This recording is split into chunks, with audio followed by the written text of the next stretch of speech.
आदरणीय दर्शक तथा श्रोतावृन्द नमस्कार। कोरोना भाइरसको संक्रमण बढ्न थालेपछि भौतिक दूरी कायम गर्दै घरबाटै सञ्चालित यो विशेष कार्यक्रम tough talk from home tough talk तपाईसँगमा म दिलभूषण पाठक तपाईँ लगायत मेरा सबै दर्शक तथा श्रोतालाई स्वागत गर्दछु। हरेक हप्ता बिहिबार राति 9 बजे हिमालय टेलिभिजनमा प्रसारण हुने यो कार्यक्रम तपाईँ टफ टकको फेसबुक पेज, टफ टकको YouTube page, Hamro Patro mobile app र मेरो ट्विटर ह्यान्डलमा हेर्न अनि सधैँझैँ आइट्युन्स र एन्ड्रोइडको पडकास्टमा पनि सुन्न सक्नुहुनेछ। संसदीय लोकतन्त्रको एउटा सुन्दर पक्ष हो प्रमुख प्रतिपक्षी पार्टीको राज्य सञ्चालनका गतिविधिमा वैधानिक भूमिका हुनु। प्रमुख प्रतिपक्षी दलका लागि संसदमा प्रतिपक्षी बेन्च हुन्छ, जहाँ बसेर उसले सरकारका गतिविधिमाथि वैधानिक निगरानी गर्न सक्छ। संविधान अनुसार संवैधानिक परिषदमा विपक्षी दलका नेता सदस्य हुन्छन्। त्यसैले संवैधानिक निकायहरू सरकारको एकलौटी हुनबाट प्रतिपक्षले बचाउन सक्छ। त्यसैले संसदीय लोकतन्त्रमा जनताको खास आवाज प्रतिपक्षले बोल्छ भनिन्छ। तर विडम्बना, नेपालमा अहिले प्रमुख प्रतिपक्ष नै सत्ता पक्षको ताबेदारी गर्छ भनिन्छ। सत्ता पक्षसँगै चोचो मोचो जोड्दै हिँड्छ। आम नागरिकले सडकमा उठाउने आवाजबारे यति बेला प्रमुख प्रतिपक्षी दल कांग्रेसलाई खासै मतलब छैन भनेर टिप्पणी गरिँदैछ। बरु जनताले 5 वर्ष प्रतिपक्षमा बस्न आदेश दिएर पठाएको बिर्सदै नेपाली कांग्रेसको मूल नेतृत्व सत्तारूढ दल नेकपाको विवादको फाइदा उठाउँदै सत्ताको चास्नी चाख्न पाइन्छ कि भन्ने सपना देख्दैछ। कोरोना महामारीका कारण आम जनजीवन अस्तव्यस्त बनिरहँदा प्रमुख प्रतिपक्षी दलका नेता शेरबहादुर देउवा जब नेकपाभित्र आन्तरिक किचलो सुरु हुन्छ, बालुवाटारमा प्रधानमन्त्री केपी शर्मा ओलीको बैठकमा पुग्छन् अनि 2-4 संवैधानिक र राजनीतिक नियुक्तिहरूको भागदण्ड मिलाएर फर्कन्छन्। संसदको अधिवेशन रोकिएको करिब 5 महिना बितिसक्यो। सरकार एकपछि अर्को अध्यादेश ल्याउँदैछ। संसद रोकिँदा नागरिक आवाज बन्द भएका छन्। यस्ता विषयमा प्रमुख प्रतिपक्षी दल नेपाली कांग्रेसलाई किन चासो हुँदैन? नेकपा विवादको फाइदा उठाउँदै चुनाव अगावै सत्तामा जान यो पार्टी किन हतारिरहेको छ? नागरिकको ढुकढुकी मानिने संसद करिब 5 महिना बन्द हुँदा कांग्रेस किन रमिते भएर बसेको छ? तत्काल संसदको बैठक बोलाउनका लागि समावेदन गर्न किन सक्दैन? यसका लागि कसले र किन रोकियो? कोरोना कहरका कारण नागरिकहरू सर्वाधिक अप्ठ्यारोमा परिरहँदा उनीहरूका समस्यालाई कांग्रेसले किन गतिलो गरी उठाउन सक्दैन? अनि आगामी महाधिवेशनलाई लिएर कांग्रेस के गर्दैछ? के साँच्चै युवा नेताहरूले दाबी गरे जस्तै अब नयाँ पुस्ता नेतृत्वमा पुग्दैछ? यस्तै प्रश्नको जवाब खोज्न आजको संवादमा मैले नेपाली कांग्रेसका प्रवक्ता विश्वप्रकाश शर्मालाई निम्ति आएको छु। हालै अमेरिकी राष्ट्रपतिको चुनाव अवलोकन गरेर फर्किनुभएका शर्मासँग त्यहाँको लोकतान्त्रिक अभ्यासका केही प्रसङ्गबारे पनि केही कुरा गर्नेछु। आउनुहोस् स्वागत गरौँ आजका मेरा अतिथि नेपाली कांग्रेसका प्रवक्ता युवा नेता विश्वप्रकाश शर्मालाई। विश्वप्रकाशजी, tough talk from home tough talk तपाईसँगमा स्वागत छ। धेरै धन्यवाद दिलभूषणजी। नमस्कार, जय नेपाल। विश्वप्रकाशजी, तपाईँ हालै अमेरिकाको चुनाव हेरेर फर्कनुभयो। तपाईसँग पनि पछिल्लो पटक संसदीय चुनाव लड्दाका केही इन्ट्रेस्टिङ अनुभवहरू छन्। त्यहाँ र यहाँको चुनाव अनि आम नागरिकको चासोमा के फरक पाउनुभयो? अब हामी कहाँ चाहिँ निर्वाचन हुँदै गर्दाखेरि भौतिक रूपमै व्यक्तिले पुग्नुपर्ने व्यवस्था हामीले पहिलेदेखि गरेका छौँ। त्यहाँको चाहिँ बिल्कुलै फरक चाहिँ यदि नोभेम्बरको प्रथम मङ्गलबार यसपालि जो 3 तारिक परेको थियो, मतदान केन्द्रमा जान नसक्ने त्यो दिनका लागि जो पनि नागरिक हुनुहुन्थ्यो होला, उहाँहरूलाई 10-12 दिन अगाडिदेखि चाहिँ अर्ली भोटिङको व्यवस्था, कुनै पनि दिन मतदान केन्द्रमा जाने व्यवस्था थियो। मैले साथीहरूका साथमा गएर चाहिँ 30 तारिकको दिन चाहिँ गएर मतदान केन्द्रमै मत कसरी गिरिरहेको छ, कसरी मानिसहरू लाइनमा छन् भनेर हेर्ने अवसर पाएँ, जबकि चुनाव आउन 4 दिन बाँकी थियो। त्यस्तै गरेर त्यहाँ अर्को पनि व्यवस्था के भन्दाखेरि भने मानिसहरूले चाहिँ हुलाकबाट पनि मतपत्र मगाएर मत दिन पाउने यो फरक प्रकारको व्यवस्था। एब्सोल्युटली। अब यो खालको हामी कहाँ त्यो अभ्यास निश्चय नै छैन। र अर्को चाहिँ के भने फरक फरक उम्मेदवारहरूले फरक फरक प्रचार गरिरहँदै गर्दा पनि यो साझा रूपमा बहस गराउने टेलिभिजनहरूबाट राष्ट्रपतिका उम्मेदवारहरू कहाँ गराउने हाम्रो लागि त्यो भोलिका दिनहरूका लागि अनुकरणीय प्रक्रिया छ। त्यसमा पनि हामीलाई रिफ्लेक्ट गर्ने हो भने त पछिल्लो निर्वाचनमा अत्याधिक धेरै निर्वाचन आचार संहिता उल्लङ्घन गरेको, खर्च अत्याधिक महँगो चुनावमा हामी गयौँ नि पछिल्लो समय। जसले खर्च गर्न सक्छ ऊ मात्रै चुनाव लड्न सक्छ। निष्ठावान, इमान्दार, जथाभावी खर्च गर्न नसक्नेले चुनाव नसोचे हुन्छ पनि भन्थ्यौँ नि हामी पछिल्लो पटक। त्यो चाहिँ कस्तो पाउनुभयो? हामीले चाहिँ निर्वाचनको खर्चको व्यवस्थापनको सन्दर्भमा एउटा अल्पविकसित राष्ट्रले राजनीतिक दलहरूको आर्थिक क्षमता कम भएको अवस्थामा निर्वाचन प्रणाली कसरी कम खर्चिलो बनाउने अथवा कसरी साझा मञ्चहरूमा उम्मेदवारहरूलाई राखेर खर्चको मितव्ययिता गर्ने भन्ने विषयमा सोच्नु नै पर्दछ। तर हामीले अमेरिकी निर्वाचनबाट सिक्नुपर्ने कतिपय कुरा छन् जो हामीले सिक्न बाँकी होला। तर हाम्रो निर्वाचनबाट कतिपय चाहिँ उनीहरूले हामीभन्दा छिटो सिकेछन् कि होइन। निर्वाचनको परिणाम आइसके पछाडि आउँदै धावेलीका चाहिँ स्वरहरू स्वयं राष्ट्रपतिबाट चाहिँ आउन थाल्यो। परिणाम आइसकेपछि परिणामलाई स्वीकार गर्ने ठुलो हृदय चाहिँ कोही बेला हामीले देखाएन होला, हामीले अमुकको कुन दल किन भनौँ देखाएन होला। अमेरिकामा त्यही प्रकारले राष्ट्रपतिबाट त्यही खालको चाहिँ सङ्केतहरू सुरुवातमा अहिलेसम्म पनि जारी छ। त्यस कारण के हो भने राम्रा कुरा चाहिँ हामीले त्यहाँको ग्रहण गर्ने हो र राम्रा कतिपय लोकतान्त्रिक संस्कृतिका कुराहरू दुनियाँलाई सम्प्रेषण गर्ने पनि हो। ओके, त्यसो भए पर्टिकुलरली यो पटक 4 वर्षमै एउटा रिपब्लिकन पार्टी जसरी बढारियो र डेमोक्रेटिक पार्टी आयो, तपाईँको बुझाइमा त्यहाँ किन ट्रम्पलाई मन पराइएन? आम मानिस के भन्थे?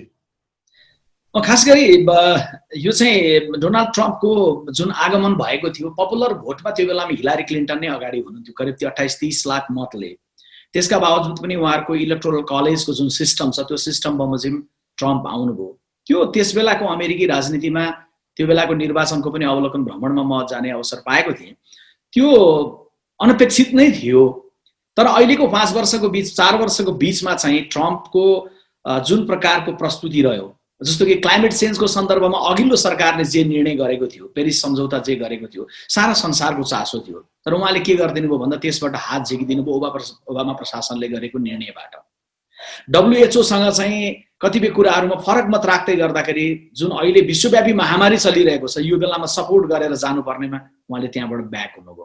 उहाँको अघिल्लोचोटि निर्वाचनको राष्ट्रवादको जुन नारा थियो नि, मेक अमेरिका ग्रेट अगेन भनेर चाहिँ उहाँले जे नारा दिनुभएको थियो दिलभूषण चाहिँ निर्वाचनमा जाँदै गर्दाखेरि देशराज संयोग एकजना मित्र हुनुहुन्छ हाम्रो, उहाँले टिप्पणी गरेको म सम्झिन्छु कि हाम्रा चाहिँ ओलीजी र यहाँका ट्रम्पको बिचमा चाहिँ धेरै मिल्छ कुराहरू, फरक एउटै हो कि उहाँले नेपाली भाषामा बोल्नुहुन्छ उहाँले अङ्ग्रेजीमा। त्यो निर्वाचनमा प्रस्तुत गरेको राष्ट्रवादी जुन उग्र चिन्तन थियो त्यो त्यहाँ पनि खुइलियो, यहाँ पनि खुइलियो। एउटा कुरा चाहिँ मिल्दैन कि यहाँ जनताले जस्तो तपाईँले भन्नुभयो नि क्लाइमेट चेन्जको बारेमा अरू केही महत्त्वपूर्ण डिसिसन्सहरू चाहिँ एउटा नेतृत्वले खुट्टा कमाएको अथवा उसले गरेको गलत निर्णयको रेकर्ड राखिन्छ र चुनावमा त्यसको मूल्य चुकाउनुपर्छ। निश्चय नै त्यो त नागरिकले आम जनताले चुनाव मतदानका बेलामा त्यो नेता सम्झिन्छन् अनि मतदान गर्छन्। तर हामी कहाँ त फेरि एकदमै अन्धभक्त हुने चलन छ। पार्टी आस्थाका हिसाबमा मेरो पार्टीले जे गरे पनि छुट, मैले विश्वास गरेको नेताले जे गरे पनि छुट। आम नागरिकको तहबाट चाहिँ त्यो क्रस चेक गर्ने, निर्वाचनमा त्यस्ता गलत नेतृत्वलाई दण्डित गर्ने कुरामा हामी अलिक पछि छौँ। हामी अलिक बढी विममा चुनावका बेलामा चुनाव लड्न आउनेले गरेको खर्चमा अथवा झुटा आश्वासनहरूमा अलिक बढी बिक्छौँ हामी। यो चाहिँ लोकतान्त्रिक अभ्यास भएका मुलुकहरूमा सबैतिर सुन्दर पाटो पनि छ दिलभूषणजी, र यसको नकारात्मक पाटो पनि छ। अमेरिकामै भन्नु न, अघिल्लो पटक भन्दा त झन्डै 1 करोड भोट बढी त आयो डोनाल्ड ट्रम्पको, यत्रो अलोकप्रियताको बावजुद 7 करोड मानिसले मत दिए। अब त्यहाँको निर्वाचनमा जबकि फरक अर्को के थियो, अब त्यसलाई सौन्दर्य भन्ने या हाम्रो सन्दर्भमा भन्ने हो भने त्यो चाहिँ ठुलो पार्टीका लागि घात भएको हुन्थ्यो कि मिट रोम्नी भन्ने 2012 को चाहिँ बाराक ओबामासँग चुनाव लडेका रिपब्लिकन पार्टीका जो उम्मेदवार हुनुहुन्थ्यो उहाँले अलि अगाडिदेखि नै घोषणै गरिदिनु भयो कि उहाँले म चाहिँ ट्रम्पलाई दिन्न, म चाहिँ के भन्दा बाइडेनलाई दिन्छु भन्नुभयो। कसले भन्दा राष्ट्रपतिकै उम्मेदवार ट्रम्प भन्दा अगाडि हुनुभएको सो पार्टीकोले। त्यसकारण के भने जजमेन्ट गर्न पाउने चाहिँ अधिकार नागरिकलाई जुन रूपमा चाहिँ उपलब्ध छ त्यो फरक खालको अभ्यास छ। तर हामीले चाहिँ के भन्दाखेरि भने एउटा निष्कर्षमा चाहिँ केमा पुग्नुपर्छ, अमेरिकी निर्वाचनको एक लाइनको सन्देश दुनियाँको लागि र हाम्रा लागि पनि के हो भने कुनै पनि शासक हठी बनिरहन्छन् र जनताको नजरबाट आफूलाई करेक्सन गर्दैनन् भने एक लाइनको सन्देश के हो भने हे हठी शासकहरू हो, बदलिएको समयसँगै तिमीले आफूलाई बदल, अन्यथा समयले आफू अनुरूप तिमीलाई बदल्नेछ। ठिक छ विश्वप्रकाशजी, आजको प्रमुख विषयमै हामी फोकस्ड हौँ। तपाईहरुको पार्टी नेपाली कांग्रेस अहिले वास्तवमा सत्ता साझेदार हो कि प्रतिपक्षी दल हो? संसदीय व्यवस्थामा यसलाई अभ्यास आगामी दिनमा हामी कसरी गर्दै जान्छौँ भन्ने कुरामा चाहिँ हामी केही विकास क्रमकै क्रममा छौँ। कतिपय बेला के हुन्छ भने सत्ता र प्रतिपक्षको बीचको सम्बन्ध यति धेरै तपाईको तिक्त भइदिन्छ कि त्यसले सबै प्रक्रियाहरूलाई असर गर्छ। हामीले यो पनि भोग्यौँ र कोही बेला यति धेरै चाहिँ तपाईको प्रतिपक्षले सौहार्दता राख्दछ कि रचनात्मकता राख्ने नाममा चाहिँ अलि बढी नै बढी हार्दिकता राखेको कुरा पनि समाजलाई डाइजेस्ट नभइरहेको हुन सक्छ। चाहिँ नेपाली कांग्रेस पार्टी निश्चय नै प्रतिपक्षको रूपमा जति प्रभावकारी अथवा जति जनअपेक्षा अनुरूपको भूमिका हुनु पर्दथ्यो भनेर चाहिँ उठेका होलान्, त्यसलाई म स्वीकार्दछु, मान्दछु। तर नेपाली कांग्रेस पार्टीले प्रस्तुत गरिरहेको संस्कार बोल्नै नहुने, भेट्नै नहुने, फरक मत हुने बित्तिकै तपाईको कालो झण्डा अथवा चाहिँ प्रदर्शन फरक प्रकारको हुने, यो खालको संस्कृति भन्दा फरक रूपमा चाहिँ स्थापित गर्नु पर्दछ भन्ने मान्यता चाहिँ राख्दछ। अनि त्यसो भए तपाईलाई स्वाभाविक लागिरहेछ तपाईको पार्टी सभापति बालुवाटारमा प्रधानमन्त्री केपी शर्मा ओलीलाई पर्टिकुलरली नेकपाको विवाद चुलिएका बेलामा खुसुखुसु गएर के खासखुस गरेको स्वाभाविक नै हो? पहिलो कुरो यो खुसुखुसु पनि होइन, खासखुस पनि होइन। पार्टीको निर्णय सल्लाह मुताबिक तपाईहरुलाई जानकारी गराएर जानुहुन्छ। नेपाली कांग्रेस पार्टीले वर्तमान सरकारको सन्दर्भमा वैशाखको मध्यमा गरेको केन्द्रीय कार्य समितिको बैठकले त निर्णय नै गरेका छौं कि महामारीको बेलामा भूमिका निर्वाह गर्न सकेन, एक, र दोस्रो चाहिँ महामारीको बेलामा स्वास्थ्य सामग्री खरिदमा सम्म भ्रष्टाचार गर्यो भनेपछि यो कारणले वर्तमान सरकारले शासन गर्ने नैतिक र राजनैतिक आधार गुमाइसक्यो भनेर हामीले सार्वजनिक रूपमा निर्णय नै गर्यौं नि। त्यो निर्णय गरिसक्नु मुख्य कुरा हो नि त। हामी त्यो निर्णयको ठाउँमा छौं नि। त्यो निर्णयको अर्थ चाहिँ हामीले शासन गर्ने नैतिक र राजनीतिक आधार गुमाइसक्यो, अब तिमीसँग हामी बोल्दैनौँ, अब हामी तिमीसँग भेट्दैनौँ भन्ने त होइन नि, अब भेट्नै नजानु भन्ने त होइन नि। अथवा तपाईहरुको घरमा झगडा भइरहेको छ, हे मेरा आदरणीय छिमेकीजीहरू हो, तपाईहरुसँग भेट्नका लागि, तपाईको आँगन टेक्नका लागि मेरो पहिलो शर्त छ कि तिमीहरुको झगडा बन्द गर। यो पनि होइन होला नि त नेपाली संस्कृति त। जन के भेटघाट हुने कुरालाई मात्रै चाहिँ आपत्तिको रूपमा नल्याउँ। भेटघाटमा के विषयवस्तु भयो अथवा भेटघाटपछि नेपाली कांग्रेस पार्टीले सार्वजनिक रूपले आफूलाई कुन रूपमा कुन धारणामा उभ्याएको छ भन्ने कुरो मुख्य कुरा हो। त्यसो भए तपाई यति स्पष्ट वक्ता, प्रमुख प्रतिपक्षी दललाई लोकतन्त्रमा जनताको आवाज मानिन्छ, तर संसद यति लामो समयदेखि बन्द हुँदा पनि कांग्रेसलाई संसद सुचारू गर्न चाहिँ कुनै हतारो लाग्दैन। सरकार एकपछि अर्को अध्यादेश जारी गरिरहेको छ। त्यही अध्यादेश जारी गर्नु अघि बालुवाटारमा तपाईको सभापति देउबा ओलीसँग कुरा गरेर फर्कन्छन्। अध्यादेश जारी गर्ने होइन, संसद बोलाएर कानून बनाउनतिर लागौं भन्न सकिँदैन? किन? निश्चय नै तपाईको यो प्रश्नसँग रहेको गाँसिएको आम नेपालीको भावनासँग बिल्कुल म सहमत छु, हामी सहमत छौँ। संसद चलिरहेको बेलामा अनेकौं व्यवसायहरू, संसदका लागि चाहिने बिजनेसहरू पर्याप्त हुँदाहुँदै हठात त्यो पनि प्रतिनिधि सभाको सभामुखलाई पनि राष्ट्रिय सभाको अध्यक्षलाई पनि बिना परामर्श बिना जानकारी अन्त्य गरिएको थियो। त्यसैले त्यो गरिएको बेलामै पनि हामीले त्यसबेला आपत्ति जनाएकै थियौं र संसद अधिवेशन अब यथाशीघ्र प्रारम्भ गरेर राष्ट्रिय जीवनका अन्य विषयवस्तुहरू जे जस्ता छन् यसलाई विषयवस्तुका रूपमा, बिजनेसका रूपमा संसदले लिनुपर्छ र संसदले सरकारलाई सच्याउने सन्दर्भमा, सरकारलाई चाहिँ दबाब दिने सन्दर्भमा, सरकारलाई मार्गनिर्देशन गर्ने सन्दर्भमा भूमिका गर्नुपर्छ। हैन, मेरो प्रश्न के भने नि, त्यसो भए ओलीले तपाईका पार्टी सभापति देउबालाई बालुवाटारमा बोलाएर के भनेर कान फुक्छन्? के भनेर कान फुक्छन्? जम्मा 25% सांसदहरूले निवेदन दिए भने संसदको बैठक बोलाउने बाध्यता छ। निश्चय नै 25%ले मात्र समावेदन गरे भने संसद बोलाउन पाइन्छ, त्यसले दबाब दिन सकिन्छ। आजसम्म जनताको भोइस कांग्रेस प्रतिपक्षले गरेको छैन, बरु मिडियाले गरे होला, नागरिक समाजका केही मान्छेहरूले गरे होला र कतिपय अवस्थामा सरकार आफ्ना निर्णयबाट पछि हटेका घटनाहरू छन्। तर कांग्रेस त चाहिँ चुई बोलेको घटना छैन। तपाईहरुले अस्तिको बैठकमा यो प्रसंगै उठाउनु भएन। केही सदस्यले प्रश्न उठाउनु पर्यो कि किन हामी संसद माग गर्न सक्दैनौं, संसदको बैठक भनेर भन्नुपर्ने स्थिति आयो। निश्चय नै दिलभूषणजी, यसबारेमा पार्टीभित्र छलफल भएको छ। पार्टीले संसदको अधिवेशनको सन्दर्भमा संवाद केही गर्ने सरकारसँग र सरकारले यसबारेमा चाँडो नै टुङ्गो गर्ने दिशामा सरकारले प्रक्रिया अगाडि बढाउने सन्दर्भमा ध्यान पुर्याएन, अब दिएन, अब चाँडै नै भने हामी यो विषयमा सरकारलाई पर्खेर बस्दैनौँ र हामीले संसद बोलाउने जुन हस्ताक्षर गरेर बुझाउने जे प्रक्रिया हो त्यो प्रक्रियाको बारेमा चाँडो संसदको सन्दर्भमा छलफल प्रक्रिया सुरु गर्ने सुनिश्चितता भएन भने नेपाली कांग्रेस पार्टीले पर्खेर बस्दैन। हामी चाँडै नै यसबारेमा प्रक्रिया सुरु गर्न, हामी आफैले अपिल गर्नको लागि हामी अगाडि पर्खेर बस्दैन भनेको कहिलेसम्म पर्खेर बस्दैन, ढिलो भएन यसबारेमा कुरो भइरहेको अहिले। तर तपाईलाई सीधा सीधा यहाँ कुनै इन्ट्रेस्टहरू छ जस्तो लाग्दैन। यदि संसद चलेको बेला भएको भए अध्यादेश ल्याउन मिल्दैन थियो। यदि अहिले पनि संसद बोलाइयो भने केपी शर्मा ओलीले भने जस्तो पार्टी फुटका लागि सजिलो खालको अध्यादेश सायद आउँदैन थियो होला। नेकपा एकबद्ध भएर बसिरहने अवस्था आउँछ होला। तर अहिले संसद बोलाइएन भने त नेकपाको विवाद उत्कर्षमा पुग्दाखेरि ओलीजीले झ्वाट्ट जे पनि निर्णय गर्न सक्नुहुन्छ। अनि त्यसका लागि मलाई सहयोग गर्नुहोस् भनेर कान फुकेको कुरा त अब अनुमान गर्न गाह्रो हुन्छ तपाईको पार्टी सभापतिले। अब यो त यस्तो हो, जबसम्म यी विषयहरू तपाईले भन्नुभयो जस्तै अब एउटा प्रष्ट चित्रका साथ ब्ल्याक एन्ड व्हाइटमा आइपुगेको छैन नि। म भन्छु नि, म ब्ल्याक एन्ड व्हाइट दिन्छु नि। मेरो प्रश्न के हो भने नि, नेपाली कांग्रेस चाहिँ एउटा प्रतिपक्षीको राम्रो भूमिकामा किन उत्रिन सकेन? यति धेरै व्यथिति हुँदाखेरि पनि, यति धेरै मनोमानी हुँदाखेरि पनि स्वयं नेकपा भित्र त्यही भित्रका पार्टीका मान्छेहरूले त्यो सरकारलाई आरोप लगाउने, प्रश्न गर्ने, तर प्रतिपक्षी कांग्रेस चाहिँ चुई केही पनि नगर्ने।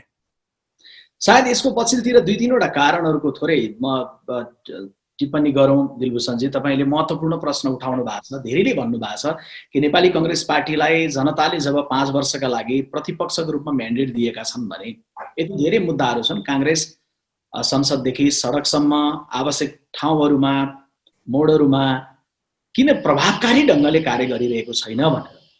अब कार्य नै गरिरहेको छैन त म भन्दिनँ, संसदमा पनि भएको छ, सडकमा पनि थोरै भएको छ, पार्टीले निरन्तर आफ्नो धारणाहरू राखेको छ, तर पर्याप्त भएको छैन भन्ने कुरोलाई म स्वीकार गर्छु। एउटा लोकतान्त्रिक दलको प्रवक्ता हुनुको नाताले नागरिक पंक्तिबाट आएका सबै मतलाई हामीले स्वीकार गरेर मात्रै आफूलाई रूपान्तरण गर्न सक्दछौँ, एउटा सही कुरो हो। तर सायद चाहिँ यसको दुई तीनवटा कुरा, एउटा चाहिँ नेपाली कांग्रेस पार्टी लोकतान्त्रिक प्रणालीबाट नेपाललाई समुन्नतिको दिशामा लैजानका लागि यो शासनको सञ्चालन गर्ने कुराको दुईटा पाटो, एउटा सत्ता र एउटा प्रतिपक्ष मध्ये प्रतिपक्षको लागि चाहिँ अलि अनुपयुक्त नै हो कि प्रतिपक्षको जुन प्रभावकारिता राख्नुपर्ने एउटा हामीले नराख्दै गर्दाखेरि त्यो हो कि भन्ने एउटा लाग्छ। हामीलाई त्यो खालको मनोविज्ञानै चाहिँ हामी बाहिर भइसकेर पनि होइन यो शासन प्रणाली हामीले स्थापित गरेको अथवा यो हामीले गरेको, हामीलाई त्यो बाहिर आएर पनि बाहिर छौँ भन्ने खालको मनोविज्ञान राम्रोसँग स्थापित नभएको, बाहिरको त्यो काम गर्ने अभ्यास नभएको भन्ने एउटा चाहिँ मनोवैज्ञानिक पाटो होला जस्तो लाग्छ। एक दोस्रो चाहिँ नेपाली कांग्रेस पार्टी तपाईले अहिले प्रश्न गर्ने क्रममा आइ नै हाल्छ, नेपाल गएको निर्वाचनको पराजय पछाडि, त्यो निर्वाचनको पराजय पछाडि सम्हालिएर अब यो जे भयो भयो, अब हामी खुट्टामा टेकेर अब सत्तासँगको द्वन्द्व पनि प्रतिस्पर्धा पनि जनताको आवाज उठाएर नयाँ ढङ्गले जान्छौँ भन्ने कुरालाई हामीले अझै पनि व्यवस्थित गर्न सकेनौँ। यो दोस्रो कुरो हो। तेस्रो कुरो चाहिँ सायद अहिले पछिल्लो समय यो 6 महिना 10 महिना यता धेरै मुद्दाहरू सरकारले दिएको यो 6-10 महिनामा छ, 8-10 महिनामा छ। यो 8-10 महिनाको बीचमा सार्वजनिक रूपमा बाहिर प्रदर्शन गर्ने कुरामा पनि सायद जति चाहिँ अनुकूलता हुनु पर्थ्यो कोरोनाले पनि थोरै चाहिँ प्रतिकूलता हामीलाई दियो होला। कोरोनालाई म दोष लगाएर उम्किन चाहन्न। तपाई त कोरोनाकै बीचमा अमेरिकामा गएर त्यत्रो निर्वाचन हेरेर आउनुभयो। हामीलाई चाहिँ यहाँ चाहिँ केपी ओलीको सरकारलाई आफ्नै पार्टीको बैठक राख्न पनि कोरोनाले रोक्छ, तपाईहरुलाई संसद आह्वान गर्न कोरोनाले रोक्छ। त्यत्रो आम निर्वाचन भयो नि अमेरिकामा, हैन? नै संसद आह्वानै गर्ने कुरादेखि लिएर बैठकै राख्ने कुरालाई नै पनि प्रथम र अन्तिम कारण कोरोना नै हो भनेर त मैले अहिले भर्खर पनि भनेको छुइनँ। तर मैले भने के भने धेरैवटा फ्याक्टर मध्येमा सायद हामी एउटा सतर्कतामा के पनि लाग्यौँ होला भने त्यो विषयमा पनि लाग्यौँ होला। यो हाम्रो कमजोरी नै हो। मैले यो कमजोरी सार्वजनिक रूपमा दिदीबहिनी दाजुभाइ सबैले हेर्दै गर्दा स्वीकार गर्दै गर्दा स्वीकारेर नै आफूलाई करेक्सन गर्न सक्ने कुराको लागि एउटा इच्छा शक्ति विकास हुने हो दिलभूषणजी। ओके, पछिल्लो पटक नि यो अहिले धेरै सञ्चार माध्यमहरूले रिपोर्ट गरिरहेको चाहिँ ओलीले तपाईँको पार्टी सभापति शेरबहादुर देउवालाई सत्ता सहकार्यका लागि प्रस्ताव गरे अनि त्यसमा तत्काल सरकारमा सहभागी हुनेदेखि चुनावका बेलामा चुनावी सरकारको नेतृत्व गर्ने सम्मको अफर आयो अनि त्यही ललिपपमा चाहिँ तपाईँको पार्टी सभापति अल्झिनुभयो भनेर टिप्पणी छ। केही छलफल भयो? पार्टी सभापति र प्रधानमन्त्रीजीको बीचमा भेटघाट भइसकेपछि हाम्रो पार्टीको बैठक बसेको छैन। दोस्रो कुरो चाहिँ नेपाली कांग्रेस पार्टीले सभापतिजीको भेटघाट पछाडि पार्टीको प्रवक्ता मार्फत बाहिर राखेको धारणा तपाईले आफैले पनि चलाइरहनु भएको जुन टेलिभिजन छ तपाईको हिमालयन टेलिभिजनबाट पनि प्रसारण भएकै छ समाचारको क्रममा कि नेपाली कांग्रेस पार्टीले कोही कसैलाई केही भ्रम छ भने यो स्पष्ट रहनलाई हामी अपिल गर्दछौं भनेर ट्विट मार्फत हामीले सार्वजनिक गरेका छौं कि जनताले हामीलाई 5 वर्षको लागि बाहिर बस्ने म्यान्डेट दिएको हो र हामी चाहिँ कुनै पनि हिसाबले अहिले सत्तामा जाने कुराको लागि चाहिँ कहीं कुनै संवादमा त्यसमा कुनै प्रकारको आकांक्षामा हामी छैनौं। यो भनिरहँदै गर्दाखेरि स्वाभाविक रूपमा आउला कि हैन चाहिँ 5 वर्षलाई दिएको म्यान्डेट हो तर दुईटा पार्टी चाहिँ सत्तारूढ पार्टी एक ठाउँ रहेन फरक भयो भने के सरकार विहीनता नै मुलुकमा हुन्छ त? त्यो त होइन। तर त्यो विषयमा त एउटा त्यो छलफल गर्नलाई पनि त एउटा परिपक्व समय त आउनु पर्यो होला नि। हाम्रो त कामना के हो भने जनताका सामुन्ने स्थिरताको वचन खानु भएको छ। एक कमरेडहरु हो, तपाईहरुका सैद्धान्तिक अन्तर्विरोधहरुको बीचमा पनि पार्टी बनाउनु भयो भने अब व्यवहारिक अन्तर्विरोधहरुलाई हल गर्नुस्, एक हुनुस्, महामारीको बेलामा चाहिँ सत्ताको महामारीतर्फ नलाग्नुस्, जनताको जीवन रक्षा गर्नतर्फ लाग्नुस्। हामीले त्यो भन्यौ। तर हामी सत्ताको लागि चाहिँ अब यति मन्त्रालय उति मन्त्रालय यसरी छलफल यो विषयमा हामी बिल्कुलै प्रवेश गरेका छैनौं। तर हैन, तर तपाई एज अ प्रवक्ता तपाईले पार्टीको बचाउ गरे पनि सबैभन्दा ठूलो आरोप नै यही हो जुन कुरा तपाईले इन्कार गर्दै हुनुहुन्छ। तपाईको नेपाली कांग्रेस आफै अहिले नेकपाको विवाद हेरेर जति रमाए पनि त्यो भन्दा भद्रगोल गुटबन्दीहरु पार्टीमा छ। आफ्नै एउटा सुदृढ एउटा स्वस्थ पार्टी नभएका कारणले उसँग यो सरकारमाथि प्रश्न गर्ने नैतिक बल कम छ र यति धेरै गुटको इन्ट्रेस्ट छ कि आउँदो महाधिवेशन समेतलाई ध्यानमा राखेर उ अरु कुराहरुको बार्गेनिङमा छ यो सरकार प्रमुखसँग भन्ने आरोप त हो नि, हैन? नि यसको दुईटा पार्ट हो। तपाईले उठाइरहेको प्रश्नमा दुईटा कुरा एकै ठाउँमा गाँसिएको छ।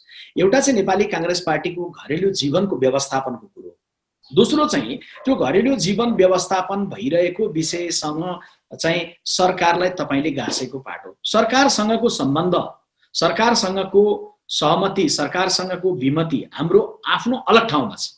हामी नेपाल कम्युनिस्ट पार्टी भित्रको यो पक्ष र त्यो पक्षको विवादमा कहीँ पनि पक्षधरता राख्दैनौं। हामी उहाँहरुको द्वन्द्वमा बिल्कुलै निरपेक्ष छौं। हामी यो सोच्दछौं कि जब छिमेकीमा झगडा भइरहेको हुन्छ त्यो बेलामा एउटा जिम्मेवार र परिपक्व छिमेकीले बोल्नुहुन्न।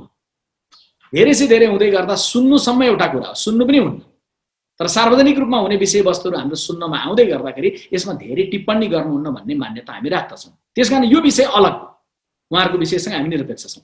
नेपाली कांग्रेस पार्टीको घरायसी जीवन भनेको अहिले नेपाली कांग्रेस पार्टीको सार्वजनिक जीवनका दुईटा तीनटा प्राथमिकताहरु छन्, जिम्मेवारीहरु छन्। घरायसी जीवनका प्रधान रूपमा दुईटा जिम्मेवारीहरु छन्। हामी ती कामहरुलाई कति राम्रोसँग सम्पादन गर्न सकिरहेका छौं यसमा छलफल गर्न सकिन्छ। तर हामी त्यो काममा चाहिँ संलग्न छौं।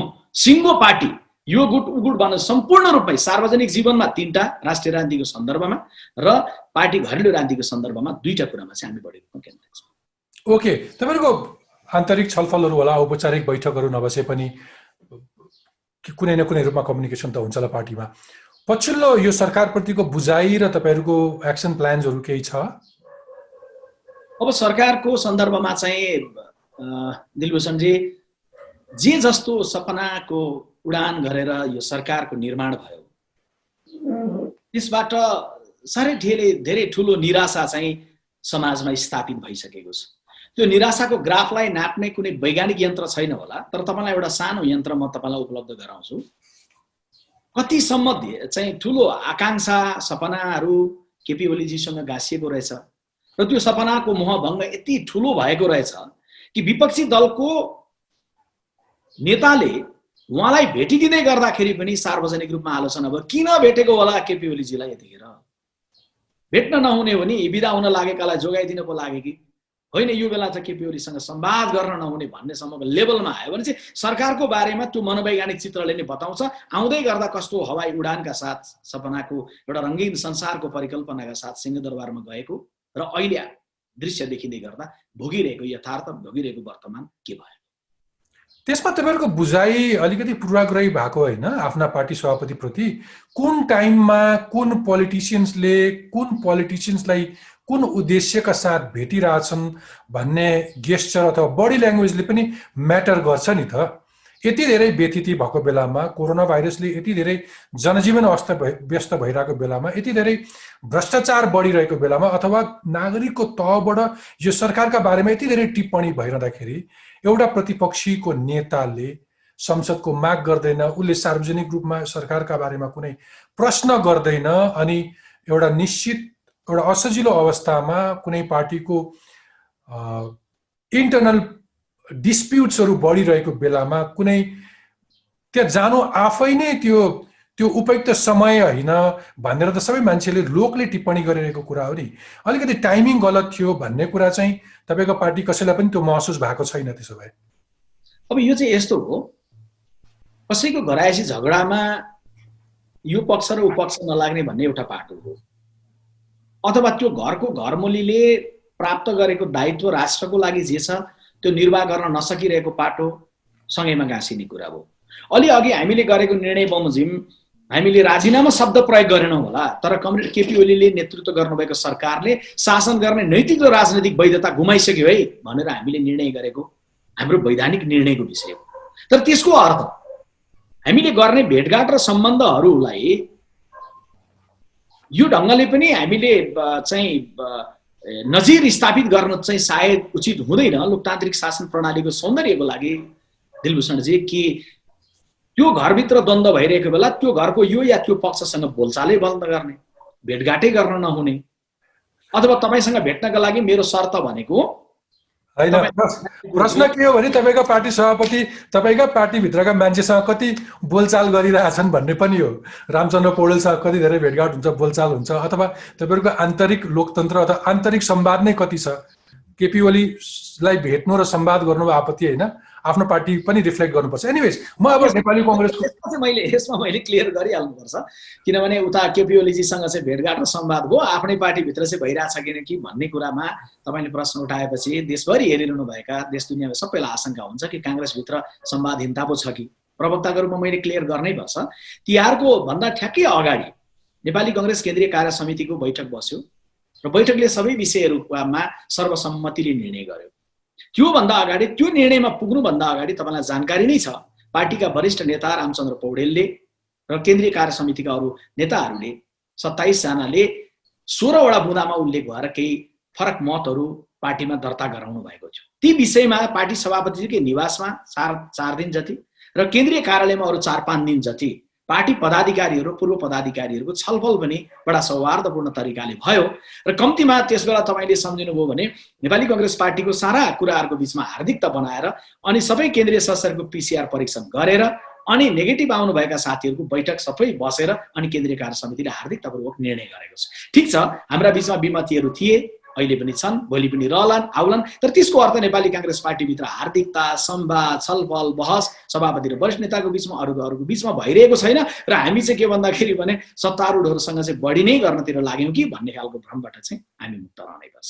ठिक छ, होइन, तपाईँको नेतृत्वले तपाईँको पार्टीभित्र कति कुरा सुन्छ भन्ने कुरा हो। मलाई अर्को प्रश्न तपाईँलाई सोध्न मन लागेको चाहिँ नेपाली कङ्ग्रेस पार्टी अहिले पार्टीकै रूपमा छ कि उही गुटको झुन्डको रूपमा मात्रै रहेको छ पछिल्लो समय?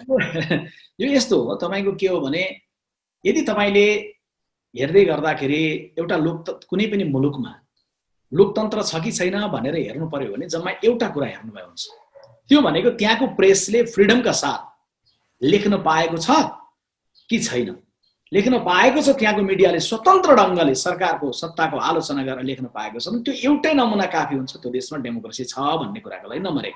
नम्बर 2, त्यो देशको डेमोक्रेसी भित्र चाहिँ डेमोक्रेटिक पार्टी भित्र चाहिँ डेमोक्रेसी छ कि छैन त भन्न त्यहाँभित्र फरक विचारहरू फरक मतहरू छन् कि छैनन् भन्ने कुरालाई हेर्नुपर्ने हुन्छ।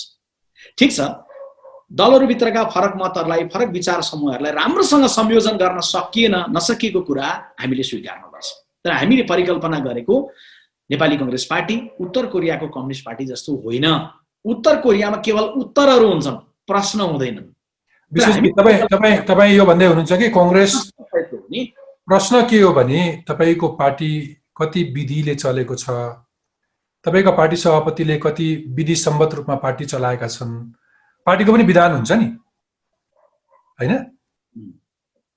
अहिले केपी शर्मा ओलीलाई विधि विधान विपरीत चलेको भनेर त्यहाँ पार्टीका मान्छेहरूले आरोप लाउनु भन्दा बढी गुणा आरोप त तपाईहरुको पार्टीभित्र थियो नि हैन। पार्टी सभापतिले विधि सम्मत रूपमा यत्रो समयका बीचमा पनि कति भातृ संगठनहरूलाई सञ्चालनमा ल्याएनन्। मनलाग्दी मान्छेहरूलाई टिप्ने काम भयो, मनलाग्दी मान्छेहरूलाई फाल्ने काम भयो भन्ने आक्षेप त प्रशस्त लाग्ने गरेको छ नि। त्यो स्वाभाविक लोकतन्त्रमा पर्ने कुराहरू हुन्, पार्टीभित्र हुने सामान्य कुराहरूभित्रै पर्छन्। नेपाली कांग्रेस पार्टीको जीवनको व्यवस्थापन सञ्चालन गर्ने सन्दर्भमा हामी निरन्तर चाहिँ अभ्यासको क्रमबाट परिमार्जित हुने क्रममै छौँ। कमजोरी हामी अहिले पनि भएको छ, विगतमा पनि भएको थियो, आगामी दिनमा त्यसलाई नदोर्याउने कसरी भन्ने कुरामै हामी अलि बढी केन्द्रित पनि छौँ। नेपाली कांग्रेस पार्टीको चाहिँ प्रतिपक्षमा रहँदै गर्दाखेरि जुन ढङ्गमा संगठनमा रूपान्तरण हुनुपर्ने, संगठनमा जुन ढङ्गले गति आउनुपर्ने, भोलि सरकारमा जाँदै गर्दाखेरि जुन ढङ्गले आफूलाई तरोताजगी गरेर चाहिँ तयार गरेर जानुपर्ने भन्ने विषयमा निश्चय नै तपाईले भन्नुभए जस्तै पर्याप्त चाहिँ प्रगति गर्ने सन्दर्भमा, पर्याप्त गति बढाउने सन्दर्भमा हामीबाट कमजोरी भएकै छ। ओके, अब महाधिवेशनको प्रसङ्ग पनि आइहाल्यो। महाधिवेशनमा को नेतृत्वमा आउने भन्ने ध्यान छ सबैको जस्तो लाग्छ मलाई। तपाईका पार्टीका वरिष्ठ वृद्ध नेताहरूको पनि ध्यान त्यतैतिर छ। युवा पुस्ताले पनि प्रशस्त छलफल संवाद बहस चलाएको कुराहरू देखिरहेको छ। तर फेरि पनि आरोप चाहिँ के हो भने यो आउटडेटेड पुराना नेताहरूको रस्साकसीमा फेरि पनि उही तपाईँ जस्ता युवा नेताहरू चाहिँ उनीहरूको सहयोगी मात्र बन्ने अवस्था छ भनेर पनि टिप्पणी हुँदैछ। पहिलो कुरो त एउटा चाहिँ समृद्ध परिवारमा भनौँ न, सामान्यतया हाम्रो नेपाली समाजको समृद्ध परिवारमा 3वटा पुस्ता हुन्छ दिलभूषणजी। हजुरबा हजुरआमाको पुस्ता, आमा बुबाको पुस्ता र उदाउँदै गरेको युवाहरूको पछिल्लो नाति नातिनाको एउटा बालबालिकाहरूको पुस्ता। त्यो परिवार समृद्ध नै मानिन्छ। त्यस्तै गरी एउटा राजनीतिक दलभित्र त्यही समाजको प्रतिबिम्ब हो। त्यो समाजमा रहेका सबै उमेर समूहहरूको प्रतिनिधित्व त्यो राजनीतिक दलमा हुन सक्नु सुन्दर पाटो हुन्छ। मात्रै रह्यो नेतृत्वमा युवाहरूको बढोत्तरीको कुरो तपाईँ यसमा गाँसिएको विषय हो। नेपाली कांग्रेस पार्टीमा बढोत्तरी युवाहरूको विगतमा भन्दा बढी भएको छ र अहिले हामी आइपुगेका जिम्मेवारीमा रहेका कयौं युवाहरू पनि तपाईले भने जस्तो सहयोगीको रूपमा भनेर कहीँ बिर्तामोडको बजारमा हिँड्दै गर्दा टपक्क काँक्रेभिट्टाको चोकबाट टिपेर त विश्वप्रकाश पनि ल्याइएको होइन नि। नेपाली कांग्रेस पार्टीको केन्द्रीय महाधिवेशनमा देशैभरिबाट आउनुभएका महाधिवेशन प्रतिनिधिहरूले आफ्नो विवेक प्रयोग गरेर चयन गरेको निर्वाचित गरेको केन्द्रीय सदस्य मध्येमा जसरी विश्वप्रकाश हो, आए पछाडि उनले थप जिम्मेवारी प्रवक्ताको रूपमा प्राप्त गर्यो होला सभापतिबाट। त्यसै गरेर केन्द्रीय कार्य समितिमा युवाहरूको संख्या छ, ठूलो संख्या छ। अब त्यो संख्या अहिले जुन संख्या छ आगामी निर्वाचनमा अहिले गनिरहेको संख्या जुन छ योभन्दा दोब्बर हुन्छ र पार्टीको पदाधिकारी 14-15 जनामा पनि नेपाली कांग्रेस पार्टीको युवाहरूको पंक्ति राम्रो ढङ्गले, राम्रो हैसियतका साथ, राम्रो नेतृत्व गर्ने योग्यता प्रस्तुत गर्दै नै उपस्थित हुन्छ। यसलाई अलिकति फोकस्ड, अलिकति क्लियर पार्न सकिन्छ? युवा पुस्ता भनिएका तपाईँ जस्ता धेरै नेताहरू करिब अब 50 वर्षको छेउछाउ तलमाथि पुगिसक्नु भएको छ। आउने महाधिवेशनमा तपाईँ जस्ता युवाहरू कुन तहमा पुग्छन्? अब मैले युवाहरू सबै यो साथीहरू यो पदको आकांक्षी हुनुहुन्छ र यो साथी यो पदमै विजयी बन्नुहुन्छ भनेर पुरै गणित भन्न सक्ने अवस्था निश्चय नै हुँदैन। तर तपाईले भने जस्तै 50 को हाराहारीका हामी युवाहरू, 50 पुग्न लाग्दै गरेका विश्वप्रकाशहरू या 50 भर्खरै कटेका 2-4-5 वर्ष भएका साथीहरूको संख्या चाहिँ पार्टीको केन्द्रीय नेतृत्वमा पदाधिकारी तहमा प्रभावकारी ढङ्गले आउनुहुन्छ। यद्यपि अहिले नै मैले टिप्पणी गर्नु केमा हतारो हुन्छ भने महाधिवेशन गर्ने वातावरण निर्माण गर्ने, महाधिवेशनका लागि अघिल्तिर रहेका समस्याहरूलाई न्यूनीकरण गर्ने गराउने दिशामा लाग्ने, महाधिवेशनबाट देशका लागि 10 देखि 15 वर्षसम्मको सपनाको बारेमा छलफल र बहस र एउटा निष्कर्षमा पुर्याउने तर्फ लाग्ने, यी विषयहरूमा केन्द्रित हुँदै गर्दाखेरि अब को साथी नै सभापतिकै लागि चाहिँ युवा खडा हुनु होला, महामन्त्रीको लागि खडा हुनु होला। त्यसकारण त्यो खडा हुने परिस्थिति र वातावरण पर्याप्त परिपक्व रूपमा विकसित नभइकन अब यति मात्रै आउलान् यति नआउलान् भनेर भनिहाल्नु पनि हतारो हुन्छ। तर म यति चाहिँ सैद्धान्तिक रूपमा भन्न सक्दछु, पहिलो भन्दा चाहिँ नेतृत्व पङ्क्तिमा बढोत्तरी हुन्छ र ठूलो संख्या चाहिँ तल गाउँ तहदेखि नै महाधिवेशनमा चाहिँ नेपाली कांग्रेस पार्टीको ठूलो संख्या युवाको चाहिँ अब हैन। मेरो प्रश्न त्यो कसरी हुन्छ भन्ने हो। तपाईको अलिकति प्रवृत्ति हेर्ने हो भने तपाईहरुको पार्टीको महाधिवेशनमा स्वतन्त्र रूपमा कुनै युवा उठ्यो भने उसको हार्ने सम्भावना हुन्छ। त्यसैले पनि जित्नका लागि कुनै न कुनै नेताको पछि लागेर आफ्नो सुरक्षित स्थानका लागि प्रयत्न गरिएको प्रशस्त कारणहरू छ। त्यही कारण एउटा औसत अथवा असक्षम देखिसकेको नेताहरूकै फेरो समाएर फेरि आउने अवस्था हुन्छ कि इन्डिपेन्डेन्टली आफ्नै एउटा जोश जागर अथवा आफ्नो एउटा कन्फिडेन्सले आउने स्थिति छ भन्ने पनि हो। अब यो चाहिँ मलाई लाग्छ कि नेपाली कांग्रेस पार्टीको सभापति र महामन्त्री पदको उम्मेदवार बन्ने साथीहरू को आधिकारिक बन्नुहुन्छ तपाईको भाषाको, को स्वतन्त्र बन्नुहुन्छ तपाईकै भाषाको, त्यो अहिले नै पार्टीको प्रवक्ताले अनुमान गर्ने र सार्वजनिक रूपमा टिप्पणी गर्ने विषयवस्तु बिल्कुलै होइन। नेपाली कांग्रेस पार्टीको महाधिवेशनमा यसपालि युवाहरूको एउटा ठूलो आँधी आउँछ र त्यो आँधी केवल नेतृत्व पङ्क्तिमा आफूलाई स्थापित गर्ने ढङ्गले आउँदैन। यदि तपाईले विश्वप्रकाशलाई भन्नुहुन्छ भने विश्वप्रकाश शर्मा पार्टीको पदाधिकारी तहमा निश्चितै रूपमा उम्मेदवार हुन्छ। तर उम्मेदवार हुँदै गर्दाखेरि मेरो चासो केवल म या मेरो पुस्ताको हुँदैन, म पाको पुस्तालाई पनि कसरी समन्वय गर्न सकिन्छ भन्ने सोचौँला, अथवा राजनीतिमै संलग्न नरहेको युवाको पनि प्रतिनिधित्व गरेर उसको लागि चाहिँ अबको 15 वर्षमा देश कस्तो बन्छ भन्ने खालको एउटा सपनाको खाका नेपाली कांग्रेसले महाधिवेशनले निर्माण गर्नुपर्दछ भन्ने कुरा सोचौँला। मलाई लाग्छ कि त्यो दिशामा सोच्ने हो नि। केवल भौतिक रूपमा युवाको आँधी आउने कुरो होइन, युवाले लिएर आउने आँधीले अबको 15 वर्षमा नेपाल देशलाई हामी यहाँबाट त्यहाँ पुर्याउन चाहन्छौँ भन्ने सपनाका साथै त्यो आँधी आउँछ। ओके, तपाईको अर्को तपाईले आफैले कुरा गरिसकेपछि मैले प्रश्न राख्नुभन्दा अगाडि आफ्नो धारणा राखिसकेपछि मलाई त्यहाँभित्र अलिकति छिर्न मन लाग्यो। हुन त अब केही तपाईँ जस्ता केही युवा नेताहरूले अलिकति नेतृत्वको आकांक्षा पनि देखाउनु भएको छ। जो भए पनि पहिलो पुस्ताका नेताहरू चाहिँ अब आउनु हुँदैन, दोस्रो पुस्ताकै जो भए पनि बरु हुन्छ, दोस्रो पुस्ताले नै स्पेस पाउनुपर्छ भन्ने केही विचारहरू स्पष्टसँग आइरहेका छन्। यो मामिलामा तपाईँ कहाँ आउनुहुन्छ?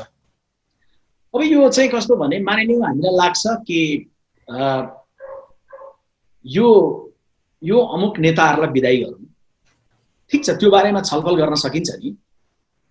त्यो छलफल गर्ने निश्चित थलो हुन्छ, छलफल गर्ने निश्चित समय हुन्छ। सार्वजनिक रूपमा अहिले मैले टक मार्फतै अमुक नेताहरू चाहिँ बिदा गर्ने सूची जारी गर्नतर्फ लागेँ अरे, यो कति उचित होला? अथवा मैले चाहिँ नेपाली कांग्रेस पार्टीको महाधिवेशनतर्फ जाँदै गर्दाखेरि यो प्रकारको फरक डिभिजनहरू यसरी होलान्, गुटहरू होलान्, म त्यहाँ उभिउँला भन्नतर्फ लाग्यो भने कति ठिक होला? झन् के हो भने कुनै पनि विषयको ठिक समय हुन्छ र त्यसलाई प्रस्तुत गर्ने पनि एउटा निश्चित परिपक्वता राख्नुपर्छ।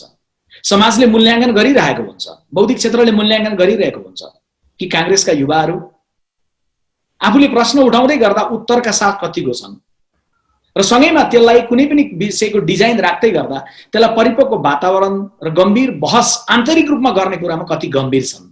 किनभने हामीले कसैको पनि लगानी आज विश्वप्रकाश शर्मा 50 वर्ष पुग्ने हाराहारीमा हुँदै गर्दाखेरि दिलभूषणजी अहिले पछिल्लो 22 वर्षको आउँदै गरेको युवकले विश्वप्रकाश शर्मा कुनै बेलामा 41 सालमा केवल कक्षा 9 को विद्यार्थी हुँदा प्रहरीको कस्टडीमा नेविसङ्घ स्कुलको सभापति, धुलाबारी स्कुलको सभापतिका सहित चिसो कस्टडी बसेको थियो, उसले नदेखिरहेको हुन सक्छ। त भोलि एउटा कालखण्ड गुजारेर विश्वप्रकाश एउटा ठाउँमा पुगेपछि मलाई बिदा गर्ने बेलामा पनि त्यो पुस्ताले मलाई बिल्कुल सम्मानका साथ, छलफलका साथ, ग्रेसफुल एक्जिटका कुरा हो है यो, यसरी है भन्ने कुरा गर्यो भने त्यो मैले के फिल गर्छु भन्दा क्या बात छ, आउँदै गरेको युवाले अब मेरो देशलाई, मेरो पार्टीलाई राम्रोसँग हाँस। तर उसले मलाई त्यो छलफलको परिपक्वता नराखिकन, मसँग भेट्दै नभेटिकन पर चोकमा उभिएर अब विश्वप्रकाश शर्माका दिन गए भनेर भनिदियो भने त्यो बेला मलाई कति चित्तबुद्ध कुरो हुन्छ। चाहिँ मेरो कुरा के हो भने हामीले समाजमा अघिल्लो पुस्ताले गरेको, वर्षौं वर्षदेखि गरेको अघिल्लो पुस्ताले त्यतिकै समय गुजारेको छैन। फुलेका कपालहरू त्यतिकै फुलेका होइनन्। जेलको सिसी श्रेणीदेखि हैन, त्यसको ब्याज चाहिँ कहिलेसम्म खान्छन्? त्यसको कुनै एउटा क्राइटेरिया पनि छ?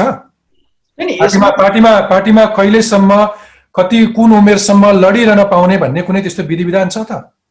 हैन, यस्तो हो, हामी क्या त कस्तो भने राजनीतिमा चाहिँ हामीले कस्तो पनि कर्म गर्यौं दिलभूषणजी भने गणेशमानजी जीवित छँदै गर्दाखेरि गणेशमानजीको मूल्य हामी नबुझ्ने, गणेशमानजीको बहिर्गमन हुने, अनि गणेशमानजीको विदाई भइसके पछाडि जब हामीले स्टाटसहरू, त्यस बेला त फेसबुक आइसकेको थिएन, स्टाटसहरू जे मनमा कुदिए होला, लेखिए होला, स्टेजहरूबाट बोलियो होला।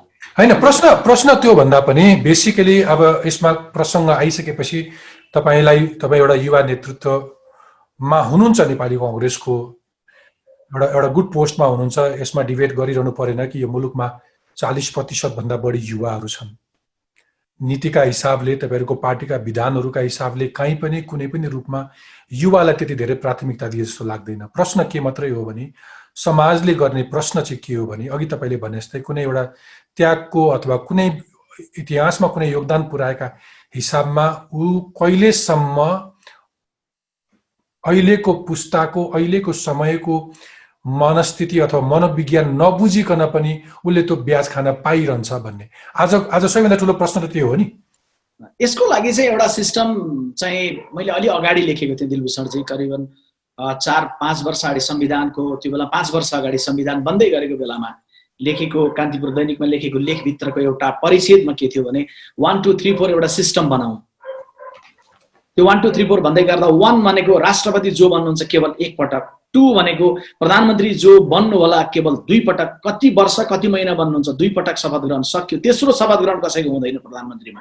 3 भनेको मन्त्री बन्ने कोही पनि मान्छे 3 पटक, र 4 भनेको 1 2 3 4 को 4 भनेको 4 पटक मात्रै सांसद बन्ने। त्यो 4 पटक सांसद बन्दै गर्दा 3 पटक मन्त्री बनुन्, या 3 पटक मन्त्री बनिसके पछाडि त्यही भित्र प्रधानमन्त्री बनुन्, तर त्यो 4 कार्यकाल। मैले भने के भने बाराक ओबामा अमेरिकामा केवल 55-56 वर्षको उमेरमा घर फर्किनु हो नि, त्यो एउटा सिस्टमले फर्कायो। त्यसैले फेरि त्यही बाराक ओबामाको देशमा तपाईको डोनाल्ड ट्रम्प आउनुभयो। अहिले त डोनाल्ड ट्रम्प त युवा उम्मेदवार हुनुहुन्छ तुलनात्मक रूपले बाइडेनको। यसो गरौँ न, बाराक ओबामा छोडिदिनुहोस्, जिमी कार्टर अहिले पनि युनिभर्सिटीहरूमा जान्छन्, यङ पुस्ताहरूसँग चाहिँ संवाद गर्छन्, सोशल वर्कमा जान्छन्, आफै जुत्ता लाएर आफै त्यो उमेरका मान्छे लेसको तुना बाँधेर आफै सामाजिक सेवामा हिँडिरहेका हुन्छन् हैन। तपाईँ मतदाताले नरुचाउँदै पार्टीभित्र अनेक वितण्डरा मचाएर अथवा त्यहाँभित्र चाहिँ जालझेल गरेर आफै नेतृत्वमा बसिरहनुपर्छ भन्ने पनि प्रश्न होइन मात्र। धेरैको आक्षेप लाग्ने गरेको चाहिँ नेपाली राजनीतिमा पोलिटिसियन्सहरू आफै मात्रै सत्तामा शक्तिमा बस्न चाहे, उनले समानुपातिक रूपमा अरूलाई अवसर दिएन, अलिकति खुला दिमाग राखेन भन्ने प्रश्न मात्रै। ठिक छ, हामी यतातिर बढी बहस नगरौँ। मैले जाँदै बिट मार्न खोजेँ तपाईसँग एउटा प्रतिपक्षीको बेन्चमा बस्ने पार्टीको प्रवक्ताका हिसाबले नेक्स्ट अबको पोलिटिक्स कस्तो देख्नुहुन्छ, नेकपालाई कहाँ देख्नुहुन्छ र स्वयं आफ्नो पार्टीलाई कहाँ देख्नुहुन्छ विश्वप्रकाशजी? अब नेपाली कांग्रेस पार्टीका सामान्य चाहिँ तत्कालको लागि 2टा जिम्मेवारी छन् र 2टा नेपाली कांग्रेस पार्टीको प्राथमिकता छन् घरेलु सन्दर्भमा।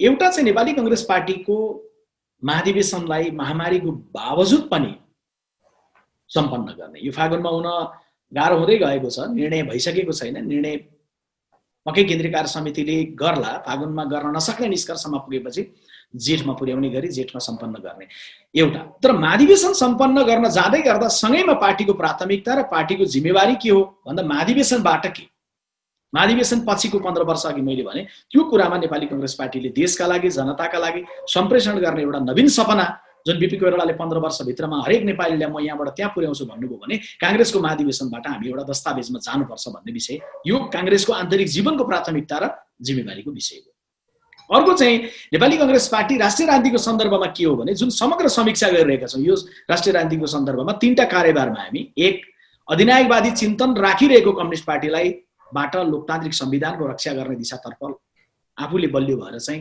दबाव र सुझावको भूमिका गर्ने, दोस्रो चाहिँ महामारीबाट नेपाली जनतालाई जोगाउनका लागि जे जति क्षति भएको छ त्यो क्षतिलाई अब न्यून गर्दै अब यो महामारीबाट जनतालाई जोगाउनका लागि सरकारलाई सघाउने पनि सरकारलाई दबाव दिने पनि, र तेस्रो कुरो सँगैमा फेरि सरकारसँगै सम्बन्धित विषय के हो भने वर्तमान सरकार बनेपछि कमरेड प्रचण्डको लिस्टमा त लामै आएको छ, अहिले त्यसमा टिप्पणी नगरौँ कुन कुन कुन कुन भ्रष्टाचारको प्रकरण व्हाइट बडीदेखि लिएर ओम्नीदेखि लिएर योदेखि त्योदेखिसम्म त यी विषयहरूको सन्दर्भमा सरकारले गरेका कमजोरीहरू सरकारका सुशासन भन्दा मूल्यभन्दा बाहिरका कुराहरू भ्रष्टाचारका विवरणहरू जनता समक्ष ब्लुप्रिन्टका रूपमा राख्ने र जनतालाई चाहिँ भन्ने कि उहाँहरूबाट यो चल्दैन।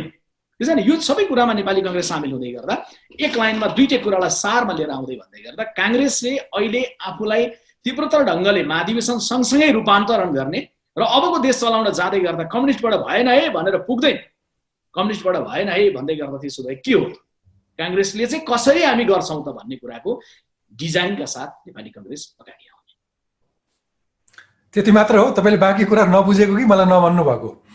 कांग्रेस त अब यो सरकार ढल्छ अथवा पार्टी फुट्छ त्यसपछि त्यो मौका हामीलाई प्राप्त हुन्छ भनेर सपना देख्न थालिसकेका छ नि, हैन र? नेपाली कांग्रेसकै कुरा गर्नुभएको हो भने नेपाली कांग्रेस पार्टीभित्र व्यक्तिगत रूपमा कहीँ कसैले मनमा केही राख्नु भएको छ भन्ने आशंका हो भने त्यो अलग पाटो हो। अन्यथा नेपाली कांग्रेस पार्टीको निर्णय नेपाली कांग्रेस हो। नेपाली कांग्रेस पार्टीले भोलि उहाँहरूको बीचमा द्वन्द्व भइसके पछाडि नयाँ सन्दर्भमा नयाँ निर्णय नै नहोला, नगर्नु पर्ला म भन्दिनँ। तर नेपाली कांग्रेस पार्टी अहिलेको अपिल र आग्रह के गर्दछ भन्दाखेरि भने यो सरकारलाई हेर्दै गर्दा हामीलाई पहिले थाहा थियो दिलभूषणजी कि यो सरकार बन्दै गर्दाखेरि सिद्धान्तको जगमै बनेको होइन, नेकपाको एकीकरण सिद्धान्तको जगमा होइन सत्ताको जगमा भएको। एउटाले अर्कोलाई कम्युनिस्टै देख्नु नथ्यो, तर जब उहाँहरू एक हुनुभयो दुईटा कम्युनिस्ट पार्टी एक भएको भन्नुभयो, डिजेल र पेट्रोललाई ल्याएर मिसाइदिनु पर्यो एउटा गाडीलाई भर्नु र अगाडि लिएर जानतर्फ लाग्नु। यसका चालकहरूलाई पहिल्यै थाहा थियो कि डिजेल र पेट्रोल मिलाएर चलाएको गाडीको इन्जिन सिज हुन्छ, अहिले धकेल्दै हुनुहुन्छ। भनेपछि नेपाली कांग्रेस पार्टीको अहिले पनि अपिल र आग्रह के हो भने सैद्धान्तिक अस्पष्टताहरूलाई क्लियर गर्नुहोस्, व्यावहारिक रूपमा हार्दिक बन्नुहोस् र शासन सत्ता 5 वर्ष जनताले देख्छ तपाईहरु चलाउनुहोस्। हाम्रो सत्ताका लागि आकांक्षा राख्नुपर्ने नेपाली कांग्रेसले बिल्कुल काम छैन। कांग्रेसले आफूलाई रूपान्तरित गर्ने, नयाँ डिजाइनका साथ आउनुतर्फ लाग्ने र आगामी निर्वाचनबाट चाहिँ हामी चलाउनतर्फ लाग्छौँ है भन्ने इच्छा शक्तिलाई विकास गर्ने चाहिँ हाम्रो कर्तव्य। तर तपाईको पार्टीका वरिष्ठ केही नेताहरूले सार्वजनिक अभिव्यक्ति दिन थालिसके, यो सरकार ढल्ने भयो पार्टी फुटेर भनी नेपाली कांग्रेस अगाडि सर्नुपर्छ, हामी त्यसका लागि तयार छौं भन्ने आशय दिन थालिसक्नु भयो हैन? व्यक्तिगत रूपमा विश्लेषणहरू नै राख्न नपाउने भन्ने त बिल्कुलै हुन्न नि। मैले भन्दै गरेको त नेपाली कांग्रेसको लाई चाहिँ जनताले के म्यान्डेट दिएको छ निर्वाचनमा मैले त्यो बताएको, नेपाली कांग्रेस केन्द्रीय कार्य समितिले के निर्णय गरेको छ मैले त्यो बताएको हो। मैले नेपाली कांग्रेस पार्टी भित्रबाट रहनुभएका साथीहरूले यो सरकार ढल्छ सक्छ भन्ने अनुमान गरेपछि त्यो अनुमान पछाडि नेपाली कांग्रेस पार्टीले सरकारलाई बाहिरबाट यो या त्यो समूहलाई सघाउनु पर्छ या आफू जानुपर्छ भनेर व्यक्तिगत रूपमा गर्न सक्ने विश्लेषण राख्नु हुने अनुमान पूर्वानुमानहरूको स्वतन्त्रताको त हनन गरेर उहाँहरूले बोल्नु हुन्न, बोल्न पाउनुहुन्न त भन्नु मिलेन नि मैले। त्यसकारणले के हो भने समीक्षाहरू गर्ने, अनुमानहरू विश्लेषणहरू गर्ने कुरा बिल्कुल स्वाभाविक हुन्।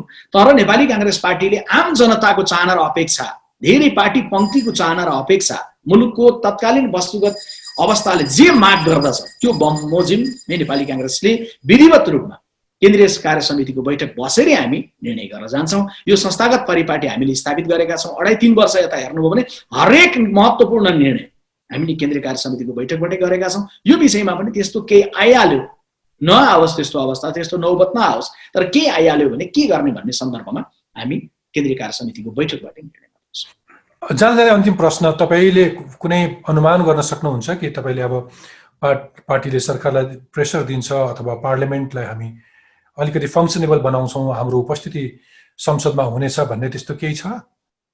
निश्चय नै नेपाली कांग्रेस पार्टीको हामी अहिले अनौपचारिक आन्तरिक कुराकानीहरू छलफलहरू भइरहेको छ संसदको अधिवेशनको सन्दर्भमा, र सँगैमा चाहिँ हामी के पनि गरिरहेका छौँ भने कमरेड प्रचण्डले लामै फेरिस जे राख्नुभयो त्यसको भिजुअल रेकर्ड, त्यो मात्रै तपाईँको चाहिँ अक्षरका रेकर्ड होइन, हामी त्यसको चाहिँ चित्रका रेकर्डहरू सहित पनि छौँ।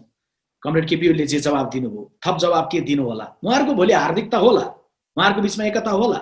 अहिले उहाँहरूले कमरेड प्रचण्डले के बोल्नुभयो, के ठिक बोल्नुभयो, के बेठिक बोल्नुभयो, कांग्रेसको धारणा के छ भन्दै गर्दा हाम्रो केही पनि धारणा छैन। उहाँहरूको घर गृहस्थीको मामिला हो, उहाँहरूले सल्टाउनुहुन्छ। तर घर गृहस्थीको मामिला हुँदै गर्दाखेरि पनि जे जस्ता विषयवस्तुहरू भ्रष्टाचारदेखि लिएर समग्र सन्दर्भमा जे आएका छन्, अब उहाँहरूको मात्रै विषयवस्तु रहेन। त्यो विषयमा ठिक समयमा ठिक ढङ्गले नेपाली कांग्रेस पार्टीले बोल्नेछ, संसदमा पनि बोल्नेछ, सडकमा पनि बोल्नेछ, जनताको बीचमा पनि गएर बोल्नेछ, र यो कुराको लागि नेपाली कांग्रेस पार्टी बिल्कुल तम तयार छ। विश्वप्रकाशजी, तपाईँको महत्त्वपूर्ण समय र विचारका लागि धेरै धेरै धन्यवाद। हवस्, धेरै धेरै धन्यवाद दिलभूषणजी। दर्शकवृन्द, कार्यक्रमको अन्त्यमा तपाईँको प्रश्न। नमस्कार, मेरो नाम विशाल श्रेष्ठ, प्रदेश नम्बर 3 काठमाडौँ बानेश्वरबाट। मेरो प्रश्न मुख्यमन्त्रीज्यूलाई, अहिले भइरहेको कोरोनाको महामारीका कारणले म लगायत हजारौँ युवाहरू बेरोजगार हुन पुगेका छन्।